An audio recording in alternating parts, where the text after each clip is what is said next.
My name is Jamin Goecker. I'm a realtor with Keller Williams in South Central Alaska, and my mission is to help you to build an intentional and significant legacy for yourself and your family by coaching you in real estate. And today what we're going to be doing is giving you a market update for what's going on across the entire state as far as the residential goes. We're not going to be looking at the condo or the multifamily market, just focusing on the residential markets across the entire state, looking at Anchorage, the MatSu Valley, Fairbanks, and the Kenai Peninsula. So this obviously covers a lot, so we'll talk about all that and then we'll go ahead and give you a nice little summary at the very end of the video. Before we get started though, as always, you know what to do. Make sure you give this video a like. If you haven't done so already, do subscribe to the channel so you can receive more information like this in the future. And let's go ahead and get into today's market update looking at Anchorage. Now, the first thing that we need to look at is for the month that we have the most current information for in Anchorage, we see that the inventory has actually come down significantly for where it was the year before, because we see that there was about 360 properties that were on the market this time last year. Now it's closer to about 220. So that's a pretty sizable dip that we're seeing in the inventory there. So that's definitely something we need to keep an eye on. The next thing that we see is that even though we saw that huge dip in inventory, the number of properties that have sold has actually maintained from where it was the year before. About 315 properties sold this time last year. Now it's 316. So pretty much exactly where we were the year before, despite the fact that we had that huge cut in inventory. Next, the thing that I know everybody really tunes in here for is the summary for what we're seeing as far as the average sold price. So it went from about 397,000 this time last year to date, and now it's sitting at right at about 424,000, which gives us about a 6.92% average sold price increase year to date. So that's pretty significant. That's the biggest increases we've seen in Anchorage really in a long time. At least as far back as our data goes here, which I think is about 10 years. So that's pretty significant, and we'll talk more about that in the summary.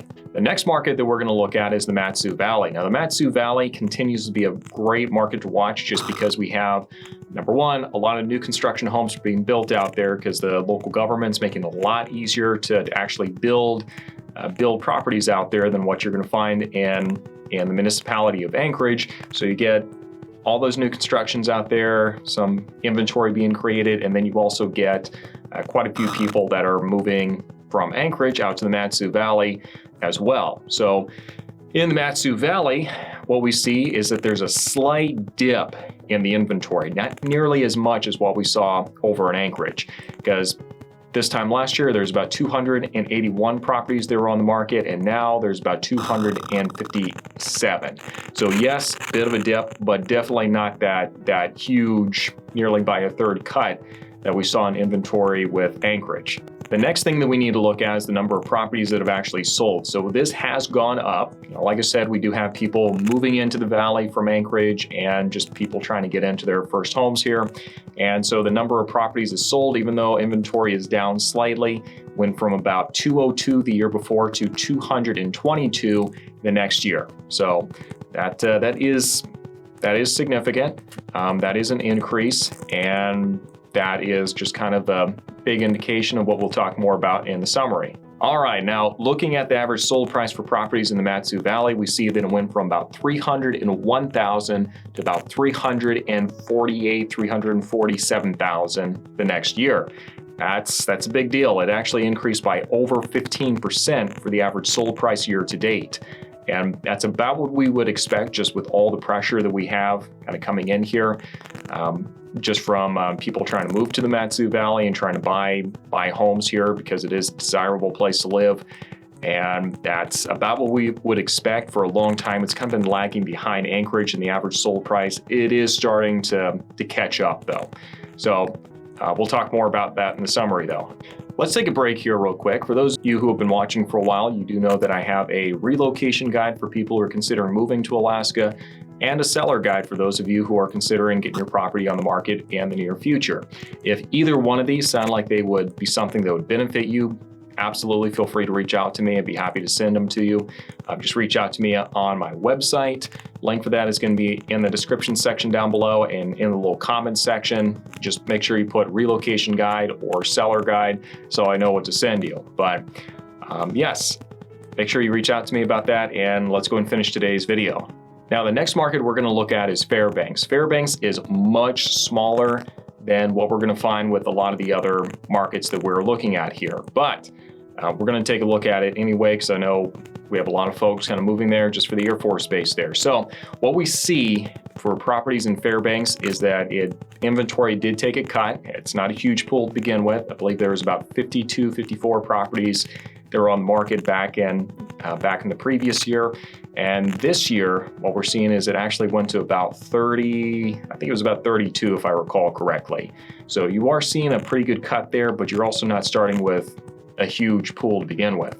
Now, this is the first market that we're seeing where the inventory has gone down and the number of sold properties has gone up. In Fairbanks, inventory has gone down, and we've kind of gotten to that point where we've gone past that point of critical mass to where you just can't sell more properties than you did the year before with the lack of inventory, because it went from 38 properties that sold in that month for the previous year, went down to 28 the next year. And that has a lot to do with just the lack of inventory up in Fairbanks.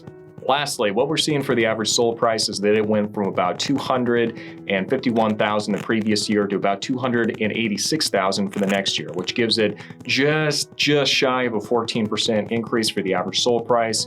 Not a whole lot of properties selling in Fairbanks, just because you've gotten to that point where it's so compressed that you're just not going to have a whole lot of properties that are selling, even if they all go at the same time. But those that are selling are definitely having a healthy appreciation.